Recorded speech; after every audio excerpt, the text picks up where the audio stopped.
Thank you, Mr. Chair, and thanks to the three of you for being here. I want to talk just a little bit about the inherent unfairness and what I think transpired with Silicon Valley Bank. And I come from the venture capital industry, and this is a statement against interest, and certainly a statement against the interests of some of my friends. But the business model of Silicon Valley Bank was to provide banking services to venture capital firms and to venture-backed companies. And if you think about the fundamental trade that was implied, and I would even say explicit in their business model, what they did is they offered highly beneficial financial products to venture-backed companies and venture capitalists in exchange for having a large number of deposits in your Silicon Valley Bank account, sometimes often exclusively. So a common practice, for example, was to say that you would provide a line of credit to a venture capital firm, but only if that firm put all of its money, 100% of its deposits, in Silicon Valley Bank. Or they would offer private jet financing and other goodies that are basically beneficial only to the very wealthy in exchange for having all of your deposits at Silicon Valley Bank. Now, given that that was implied in the business model of the bank, I think it's important that we use the term bailout, and I know that some of you don't like that term, but I think it's the only term that applies fairly here, because we, using excess fees on community banks all across the country, effectively chose to bail out the uninsured depositors of Silicon Valley Bank. Now, there are some outrageous examples there. I think one firm had deposits over $3 billion. Another, I think Roku had deposits of $500 million. But there were a lot of people, a lot of firms at Silicon Valley Bank that had deposits well over $1 million, well over $5 million. And what we did in practice was bail them out. I guess my first question, I'd put this to all three of you, and because time is limited, I'd like you to answer quickly, is what is the threshold? Whether you guys meant to or not, I think the implication of what happened with Silicon Valley Bank is that there are a lot of people who expect that their uninsured deposits are effectively insured at an unlimited level. Or if you're a banker, there's an assumption from a lot of people that at a certain level, if you're systemically important enough, your uninsured depositors are going to get bailed out. Maybe just go from left to right, starting with Mr. Greenberg, but at what level do you think uninsured deposits, in theory, are effectively unlimited uninsured in our banking system today? Well, if I may say, Senator, you're asking important questions. I think we have a lot of lessons to learn from this episode. The decision to cover uninsured depositors at these two institutions was a highly consequential one. Yes. That has implications for the system. I think we need, and I indicated in my statement earlier, we need to do a comprehensive review of our deposit insurance system and consider the questions that you raise. The FDIC is going to undertake that, and by May 1, we'll deliver a report including policy considerations to take into account. So we want to try to be responsive on that. Thank you. Mr. Barr. I also think you raise important questions. When we were looking at the systemic risk determination with respect to these institutions, we were thinking about the risk to the broader financial system, not the particular depositors at one or two institutions. We're thinking about and concerned about the extent to which that could impact regional banks across the country, community banks across the country.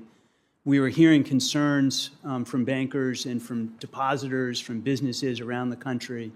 It's a difficult judgment, but one that, at the end of the day, a unanimous FDIC board and a unanimous Federal Reserve Board of the Treasury Secretary agreed that risk to the system was not a risk that was worth taking.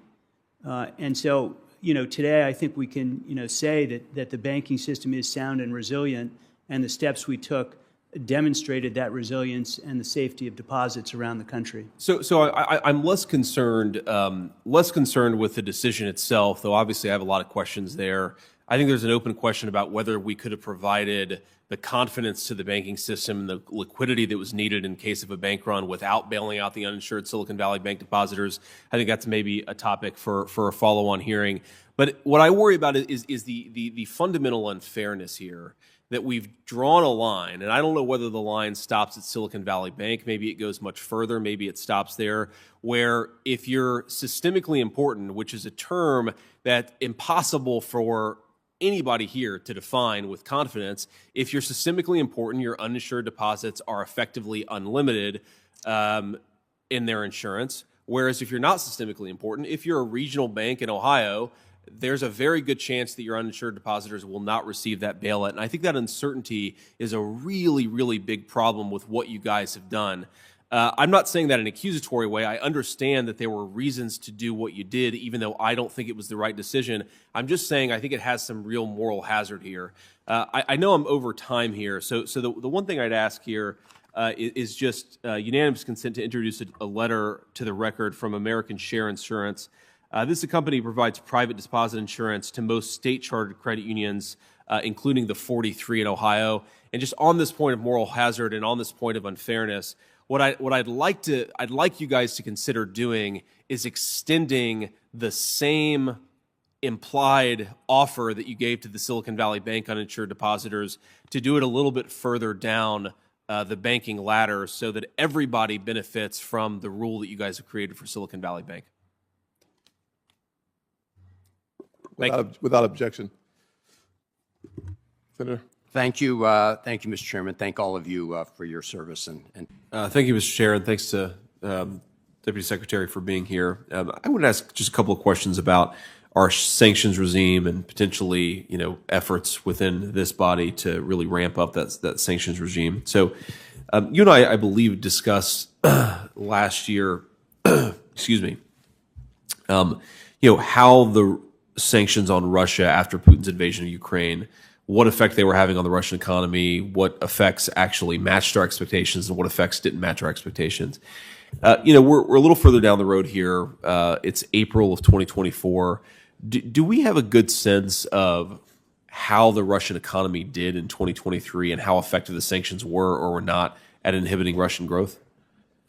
We have a better sense now than we did earlier this year. And to answer your question, Senator, I think what we have found is that the Russian economy has largely transitioned to a war economy, where all the tools of production have went from building out a diversified economy that was styled for long-term growth to one that is driven by a short-term need to build as many weapons as possible to further their war aims in Ukraine. And what did their GDP grow last year? Do you know? Their GDP, I believe, grew somewhere in the neighborhood of 1% to 2%. Okay, which is, frankly, at or above some of our European allies. And I really do worry here, and I agree with you that they've transitioned their economy to a war footing. That has its own internal momentum. And one of the things I worry, I know this isn't your area of focus, one of the things I worry some of my colleagues underappreciate is that war footing has a certain momentum to it. And we should be trying to arrest that war footing as much as possible, not leaning into it and prolonging this thing, because I worry that once Russia becomes an economy that only works in a time of war, that actually makes it more likely and that they're going to show aggression now and in the future. I want to sort of transition, and Mr. Secretary, how aware are you of the Repo Act, REPO, that's sort of moving through this chamber? Are you sort of aware broadly with its outline? Yes, I am. Okay. So one of the things that does, and correct me if I'm wrong here, because I'm trying to sort of think through my own view on it, but one of the really worrying provisions is that, as I understand it, it would actually freeze the current sanctions regime that we have on Russia in place legally as an act of Congress. And so if a future president or a second Biden term wanted to change that sanctions regime, they would need an act of Congress to do so. Is that correct? I'm not certain of that provision. My understanding is that it gives the president certain authorities. I don't know that it freezes the current regime. Okay. That's my understanding, at least, but I think worth having a follow-up conversation, and certainly my staff will follow up as well on that particular topic. Here's the thing that I worry about. I imagine that we have different preferences for who wins the next presidential election, Mr. Secretary. But whether it's a President Biden or a President Trump, I think it's really important for the next administration to have diplomatic flexibility to negotiate what will certainly, I think, be an end to the Russia-Ukraine war, whatever end that ultimately takes. I hope to God that it doesn't last another 5 years. And what I worry about with the Repo Act is that we actually, if we are freezing the sanctions regime, we prevent the president from having an important tool at his disposal and actually negotiating a peaceful settlement to that conflict. Let me ask just one final question on the Repo Act. as I understand it, it would give it would effectively force asset seizure of all Russian assets. And I'm wondering, have we done that in a time of peace with a country that we're not directly at war with? Have we ever done something like what the Repo Act envisions? So, Senator, the one thing I am clear of is that my understanding, at least, is the Senate version of the Repo Act gives the president the ability to, doesn't require him to do so. And I think part of the reason for that is because we know that the vast majority of those assets are in Europe, and we'd only want to act alongside our European allies if we did something like that. In terms of seizing the assets against a country that we're not engaged in hostility against, I don't know that we have done something like that at this juncture. Yeah, I appreciate that, Mr. Secretary. And with that, I yield the remainder of my time. Thanks for being here, and thanks for answering my questions. Thank you. Senator Warnock of Georgia is recognized. Senator Kennedy, Warner. Senator Vance of Ohio is recognized. All right, thank you, Mr. Chairman. Mr. Singh, I want to direct my questions to you. I just want to ask about the Russian sanctions, in particular, whether they've been effective or ineffective. And I want to just, as a backdrop here, offer a few pieces of information. So last March, a month into the war in Ukraine, President Biden went to the Royal Castle in Warsaw and unveiled a sanction regime that he said represented a, quote, new kind of economic statecraft with the power to inflict damage that rivals military might. I certainly hope he was wrong, because if he wasn't, then I'm a bit more worried about our military might than I was before I just read this quote. Because look, the issue here is that the sanctions, if you look at the numbers, have clearly not matched up with what the Biden administration predicted. So a couple of pieces of information. Biden swore that the Russian economy would be, quote, cut in half. The White House predicted that last year the Russian economy would shrink by 15% or more.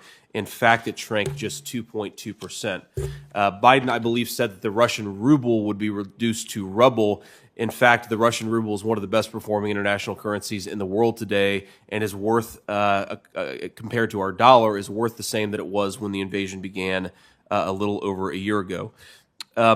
You were the architect of these sanctions, and so I'd like to better understand the approach that you advised President Biden to take. But first, I would like your candid assessment. Do you think that these sanctions have been effective? Thank you, Senator. I think sanctions are doing their job. They're not the only tool we're deploying. The most important ones are helping Ukraine fight for its freedom, enlarging and fortifying NATO's eastern flank, helping the world get off of Russian energy, welcoming the millions of refugees flowing into Europe. These are the tools that in tandem can make a difference. But when it comes to sanctions, yes, I think they're doing their job. You are correct, sir, that the decline in Russia's GDP, 2.2% last year, is lower than what many expected, including me. But as I mentioned previously, I think what Putin has done is created a Potemkin facade. He has propped up this year's growth by sacrificing his long-term growth potential. How? Capital controls. If you have a ruble in Russia, it's very difficult to convert that to a dollar. If you can't access dollars, you can't import anything. Without imports, Russia can't modernize or diversify its economy. Russia weaponized energy. That, of course, pushed up energy prices. That flattered net exports. That flattered GDP growth. But he's lost half of his energy customers. And oil and gas revenues are down 50% year over year. And then the last thing he did is he spiked government spending by 60%. You can do that to prop up GDP growth, but you'll deplete national savings. You'll drive up inflation. You'll drive up interest rates. We've degraded his military-industrial complex. We've cut off Russia from its major energy consumer in Europe. So, Mr. I want to just unpack a couple of points there. So certainly take the point that perhaps the Russian long-term economic damage has been there, but it's a little concerning for us as policymakers when the administration says that these sanctions are going to be effectively a military-grade deployment into the Russian economy, and then you look at the top-line data, and that just hasn't been borne out. And I worry about that. I also worry.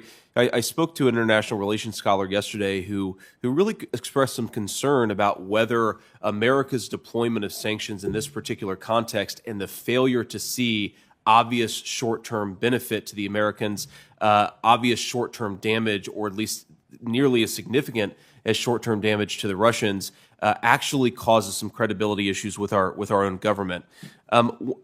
Just a couple of other questions here. So I wonder when you guys were thinking about designing these sanctions, if you maybe underweighted and understated the importance of manufacturing, mining, the sort of real sectors of the economy that are much more important when you're developing a war economy than, let's say, finance or technology, or at least digital technology. I'm sort of curious there, sort of how you think about that, because you mentioned the Russian industrial base being degraded. But when I look at the Russians, having a 6-to-1 artillery advantage against the Ukrainians and being able to, apparently as far as the eye can see, develop artillery munitions in a way where already America's stocks are being depleted. It looks on the ground as if the Russians continue to have not just an artillery advantage today, but will plausibly have an artillery advantage 6 months in the future. Did you guys underweight the importance of manufacturing, mining, the sort of the older economy, according to a lot of people, but the economy that actually matters when you're fighting a war? Thank you, Senator. It's a good question. Look, so we designed the sanctions to apply pressure where we have a strength that intersects with Russia's vulnerability. So foreign capital was one of those areas. Cutting edge technology was a second. And yes, we have gotten into supply chains where we feel like we had collective leverage over Russia. But, look, I think as it relates to the battlefield impact, we'll never know because the intelligence on the ground in Russia is so sparse. But every indication that I've seen is that he's running out of precision-guided munitions, running out of avionics, night vision goggles, satellites, tank production, car production, and he's having to rely on industrial goods like dishwashers and breast pumps to actually function his equipment in his military. He's relying on North Korea and Iran to substitute for the kind of technology you need to prosecute a war of this scale. Meanwhile, we're supplying the most sophisticated weaponry that we can to Ukraine. So I think we're giving leverage to Ukraine on the battlefield. That's really where it matters most. Sanctions will never be a substitute for that kind of support. Thank you. Thanks. All right. Thanks Thank you. And I've been left with... I want to direct some questions about housing first to Ms. Calder and to Ms. Yentl. And I want to sort of introduce this by... when I was a kid, we had a neighbor move in next door to us, actually, and I lived with my grandmother. And, she was a particularly troubled person, suffered with some serious substance abuse problems. And I remember one case in particular where she called the landlord, who was actually a family friend of ours, because before she moved in, this person lived there, and said, I've got a leaky ceiling problem. And the guy showed up and investigated, and the woman had passed out. She was on drugs on the bottom floor, and on the top floor, she had set a bath to run. And what had caused the leaky ceiling and, in fact, destroy the entire upper level of the house was that she had set a bath and then gotten high and passed out. And I think it illustrates a particular problem with some of the approaches that we've taken to homelessness and housing, where we tend to want to address so-called housing first without addressing the root causes of homelessness. And I worry about this in this particular context because whether it's in our urban communities or in our rural communities, if we don't treat the root cause of homelessness, we end up creating cycles of despair where even when you get women like this into a good home, ultimately it can be very destructive and not ultimately solve the very problem that we're trying to solve. So I guess the very first question I ask first to Ms. Calder is, do you think that we should allow people who have serious substance abuse problems, should we be giving them housing without any preconditions on substance abuse counseling, therapy, and so forth? Look, I think that the homeless population is a diverse population. And Sure. so from my perspective, it doesn't make sense to have a one-size-fits-all policy. I think housing first is it's an idea that has been adopted pretty rigidly in places like California. There are complaints in California from shelters that are, women and children shelters only, and they say, look, we can't get any state funding for our homeless efforts here, but we're doing a really important job here. We need to, have rules around substance use, and the reason for that is that these women that come into this shelter, a lot of times they're fighting for custody. They want to secure custody of their kids, and it's hard to do that in an environment where people are using substances. So I think that there should be, I think we should let all different types of homeless approaches, bloom and have a lot of diversity in that regard. And I think that unfortunately, Housing First has been adopted in some places, and that diversity has been sort of squelched. Yeah, I just want to build on that before turning to you, Ms. Cientul. So, as I understand it, the problem with Housing First is precisely the one-fits-all approach. In other words, you can take housing programs that are attempting to treat the root cause of homelessness, but then you're denying them federal funds if they're not following the so-called Housing First approach. And I guess, Ms. Cientul, I just asked directly, do you agree with that approach? And I'd love to hear why or why not. Yeah, thank you for the question, Senator Vance. First, the root cause of homelessness, the one thing that all people experiencing homelessness have in common is lack of access to a decent, stable, affordable home. And the research and the evidence are very clear that if people have substance abuse challenges or mental illness, they are best able to address those challenges from a stable home. So low barrier Housing First approaches that get people into affordable, stable homes and then provide them with voluntary supportive services as necessary is shown again and again in the research and the evidence to be the most effective way to address homelessness. And there are a number of examples in your state of Ohio, very successful Housing First programs that work with people experiencing homelessness who don't have substance abuse or mental health challenges, and those who do. And in both cases, it's the Housing First approach, that low barrier approach to getting somebody stably housed first, that works. We tried sobriety requirements back in the 80s and the 90s. As a country, that was our approach to addressing homelessness. We had a stair-step model where people had to prove that they were so-called housing ready.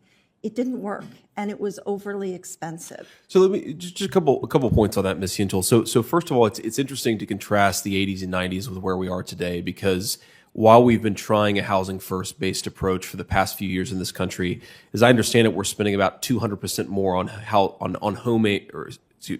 providing homes to the homeless, 200% more on homeless support than we were when we weren't trying Housing First. And yet, simultaneously, the homeless population in the country has gone up 20%. So it strikes me as a very bad deal for the American taxpayer, but more importantly for the homeless, if we're spending twice as much or more, and yet we've seen the homeless problem get worse in this country. I think a related point, I know I'm short on time here, so I'll yield after just making this point, is I really worry about the social contagion effect on this, because it's not, of course, just the homeless people themselves who are affected, but it's the people they share a neighborhood or people they share a building complex with. And I really worry that what Housing First has done is taken a lot of people who are very much struggling and very much deserving of our compassion, though I think how we provide that compassion is up for debate. But it also introduces people with serious drug problems, serious mental illness problems into communities with kids who are already in a very unstable situation, and now they're having things like drug use normalized around them. And that's certainly what you see in some of the neighborhoods where you have people moving in who are struggling in very significant ways. Sometimes those behaviors can become normalized to the kids around them. And I worry about that. And I worry that the Housing First approach is focusing just on the homeless population and failing, by the way, but also it's ignoring a lot of the kids who are affected by this Housing First approach. Again, if Housing First is working, why isn't it working? The homeless problem is getting worse. Sure. Time to answer that? Go on, Ms. Cientul. Yeah, that's fine. Go on, Ms. Cientul. So again, with respect, and the evidence and the data are so clear that Housing First does work. We know, and it works in your state of Ohio. We know how to end homelessness. In fact, individuals have their homelessness ended every day in Ohio and throughout the country. What we can't do is stem the tide of people newly falling into homelessness as rents increase much faster than incomes do. And to the point of mental illness and substance abuse and contagion, I would just say that there are many people who are safely housed who suffer from mental illness and substance abuse. And I think we don't hear the same concerns about contagion raised there. It's because their substance abuse isn't as public because they have the ability to close their door at night and get the services and resources that they need while they're housed. I would love to also just note that there are many different types of people experiencing homelessness. And actually, the majority of people who do experience homelessness are working households or households who have struggled with being able to make ends meet as rents skyrocket and the cost of their incomes does not meet the increased rent as well. So there's a lot. I would love to have a follow-up conversation with you and to introduce you to some of the Housing First providers in Ohio who could share with you their success with the program. Thanks, Senator Vance. Thank you, Ms. Utel. Senator Warren of Massachusetts is recognized. Thank you, Mr. Chairman. So our member to ask questions. I just want to clarify that the video that we saw earlier was a simulation done by Senator Cruz, I think, and his team. That was not a real video of the incident. There seems to be some confusion about that, so. No, ma'am, I knew it was a simulation. Yes, okay, yeah. Thank you. You clearly stated that, but not everybody Got it. may have captured that, so we just want to reiterate that. Next I have Senator Vance. Thank you, Madam Chair. Mr. Nolan, thank you for being here. I did not realize that. I'm going to ask just a little bit about some of the unusual increases in obsession with the vocabulary and language that we're seeing in some of the FAA guidance and related documents related to our aviation industry. I want to ask, did the FAA issue a 176-page guidance document changing notices to airmen to notices of air mission in December of 2021? We did. This was in part to avoid using the gender term airman, correct? Yes, sir, I believe so. Okay. On November 10th, 2021, the FAA held an inclusive language summit. Are you familiar with this effort? I am familiar with it. Okay. During the summit, which had a solicitation published in the Federal Register, Deputy Administrator Mims stated that when we use terms like airmen or unmanned aircraft, sorry, I'm laughing because this has to be a joke, we're sending a message that only men belong in the aerospace community. Do you agree with that statement? Well, Senator, what I could say is that having been a pilot for 42 years and seeing the evolution of our aerospace industry, I started out in helicopters and have flown as a captain in big jetliners. Sure. Not everyone is a pilot today. We have drones, we have spacecraft, And so I do believe going to notices to air missions is absolutely the right thing to do. It is an accurate reflection of where our aerospace system is today. Fully supportive of that. And none of that, by the way, detracts from our mission, which is the safety of our airspace, and that will always be our North Star. I think the point is, if it makes sense for some aviation reason, that's fine. If it makes sense purely to avoid gendered language, it seems like an unnecessary preoccupation with the words that you're using and that we're using rather than the work that we're doing. I want to just ask a couple of additional questions about this summit. The public notice for the meeting stated, if any individual employer, contractor, or industry partner feels excluded or marginalized because of language or words, the work of the agency suffers. Do you agree that the feelings of FAA employees about language are this important? What I agree is that as we seek to attract the next generation of people into aerospace, mostly they won't look like the people sitting in this room. And so it's our ability to say, how do we bring tomorrow into today, into an industry that is evolving right before our eyes? So our ability to find inclusive ways of reaching underrepresented groups is a right path to be on. Okay, I'd ask unanimous consent to enter into the record the Drone Advisory Committee public ebook. I have it right here. This document uses the term wife as an example of the type of language that we need to eliminate. Is that something you support?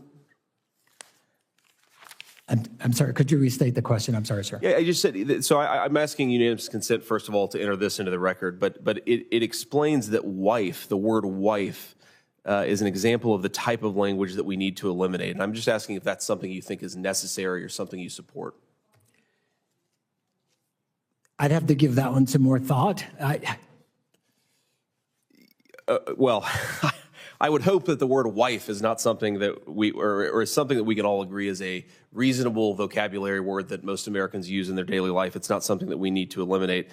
I don't have much time here, so I would just ask here, at the same summit, during a panel called How the FAA is Pushing Gender Language Boundaries, the panelists stated that FAA leadership brought us to where we are here today. We see the recommendations from the committee as a foundation, but it's also just the beginning of the conversation. It strikes me that preoccupying ourselves so much with the words that we use rather than the work that we do, especially as our infrastructure appears to be crumbling and we've had major flight outages the last couple of years, is at best a distraction and at worst a thing that takes attention away from focusing on the real problems. I worry, especially I represent the people of Ohio, and I'm very confident that the majority of Ohioans, if there's a pilot who is offended by the word wife or the word cockpit, maybe that person shouldn't be a pilot. So rather than kowtowing to people who are fragile, maybe we should actually say, if you're so worried about the words that we are using, you shouldn't be flying, multi-ton metal engines through the sky. And I just ask all of us to maybe try to focus as much on real problems, like the fact that our aviation system seems to not be working as well as it used to, than the fact that we may use uninclusive or under-inclusive language. Thank you, Mr. Nolan. I appreciate it. All right, Senator Lujan, thank you, Mr. Chairman, and Ms. Sohn, thank you for coming before us today. So I want to take my line of questioning in a slightly different direction from some of the other folks, and I think just to be direct with you, Ms. Sohn, there are actually areas of substantive agreement between the two of us on some of these issues. But I also notice that you are a participant in what I would call this weird racialization of American political rhetoric in the last few years, and in particular, I think coming out of a desire to give equal opportunity and fairness to every American, regardless of skin color. That's, of course, a very good thing. There's been this weird trend in certain corners of American politics to be very, very racialized and even to criticize explicit racial groups almost as a pejorative. And you, unfortunately, have participated in that. And I want to ask just a couple of questions on that. Before I do, I want to illustrate this by pointing out something that's going on in my state. We have a very, very bad train crash in East Palestine, Ohio. It's caused a terrible chemical spill, likely environmental consequences as far as the eye can see. And of course, we're doing as much as we can to help constituents on the ground.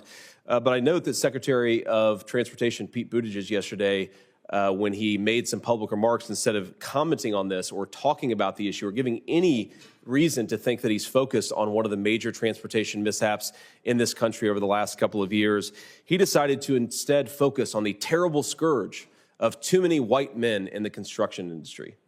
And I find that preposterous, both on its own face, but also as a focus from the Secretary of Transportation. So I want to read you a tweet with that backdrop in mind.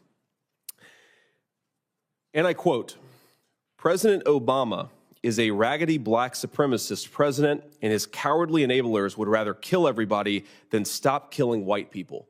Do you think a person who said that should be appointed or confirmed to the FCC? Could you read I didn't quite get that. Could you just reread that, would you mind? President Obama is a raggedy black supremacist president, and his cowardly enablers would rather kill everybody than stop killing white people. Do you think a person, yes or no, who says that should be appointed to the FCC?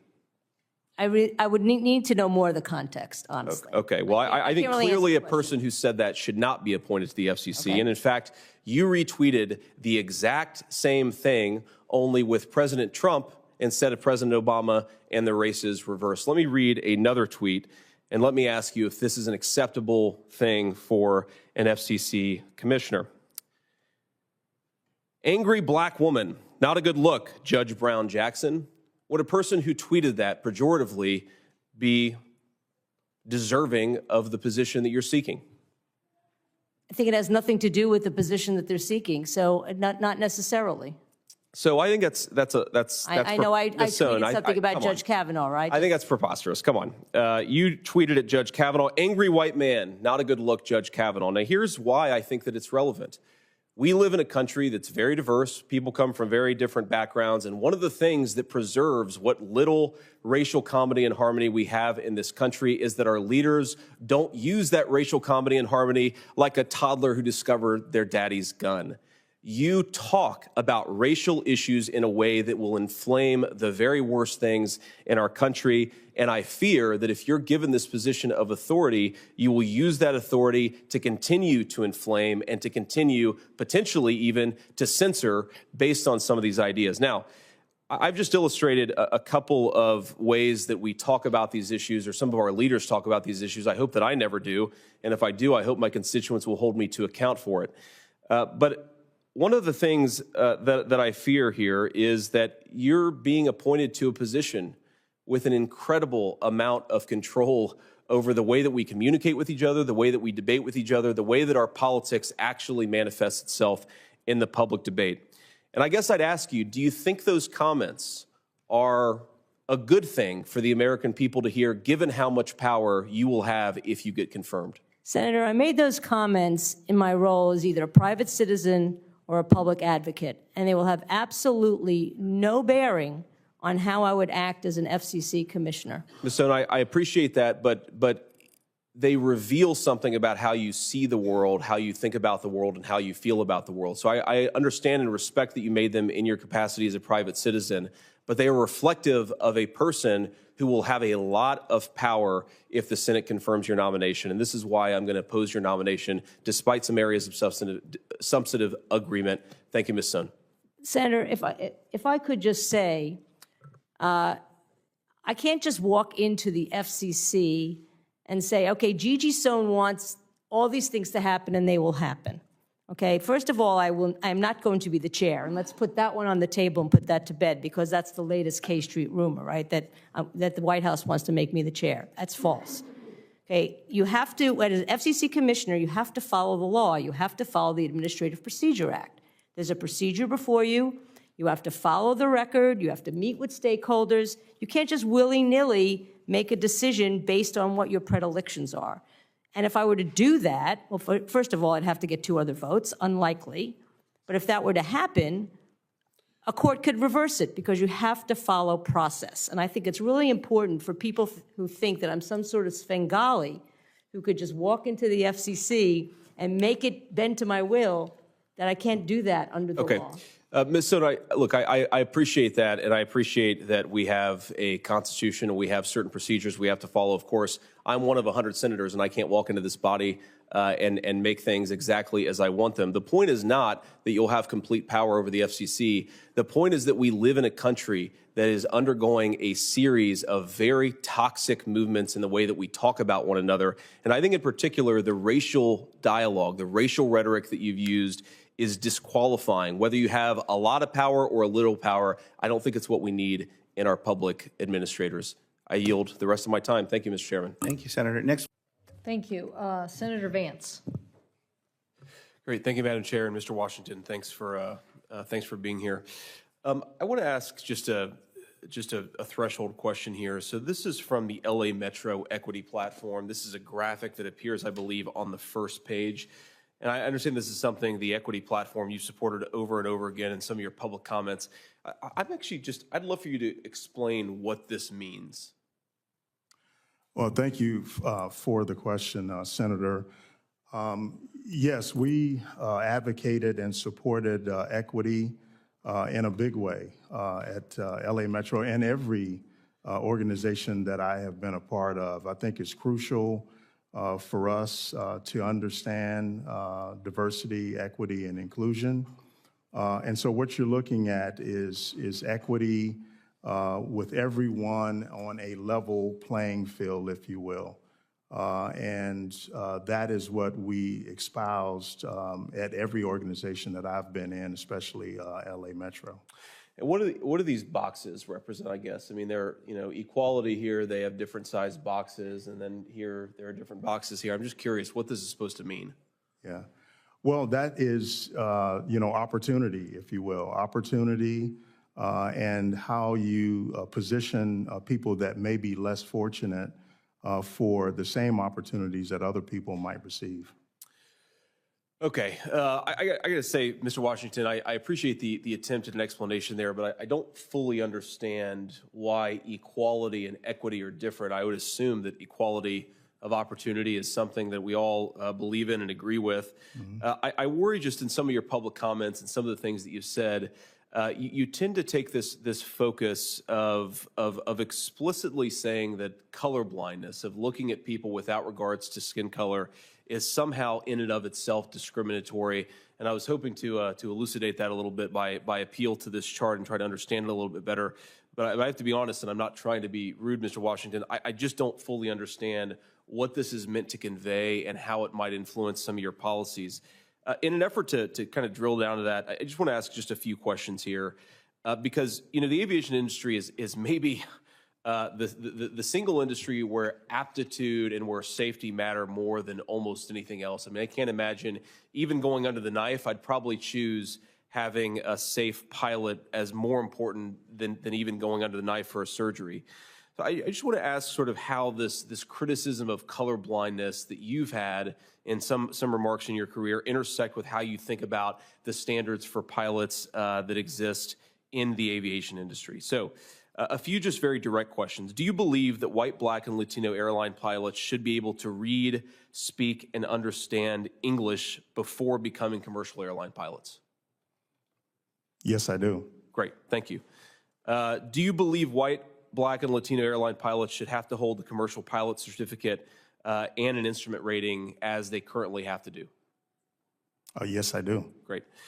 Do you believe that white, black, and Latino airline pilots should have to have at least 1,500 hours of total flight time in order to receive an airline transport license? Yes, I do. Okay, thank you, Mr. Washington. I appreciate that, and here's the reason why I ask those questions, because there is an inconsistency between some of the diversity, equity, and inclusion rhetoric on the one hand, and the fact that we should hold everybody to equal standards no matter what. I have 3 young children, a 5-year-old, a 3-year-old, and a 1-year-old. A couple of their grandparents live in San Diego, California, so they're on a flight a couple times a year at least. I'm actually totally supportive of what you might call a Rooney Rule here. I absolutely believe that if we take, black citizens or white citizens or anybody who hasn't had the same opportunities as everybody else, it's great to make that extra effort to ensure that they have the opportunity to become commercial airline pilots or federal administrators or whatever the case may be. What I worry about is that some of our aviation industry, some of the experts and some of the ideas centered around diversity, equity, and inclusion seem to take the idea that we should relax standards in an effort to promote certain groups of certain racial or gender categories. And I just think that's a terrible, terrible way to run an airline industry. I don't really care whether the pilot that I have, what their gender is, what their skin color is. I just care about whether they can do the job. And I hope that you're committed to the same exact attitude, because if we don't have safe airline pilots and if we relax the standards in an effort to get pilots of a certain skin color or a certain gender, it's going to be disastrous, quite literally. Thank you.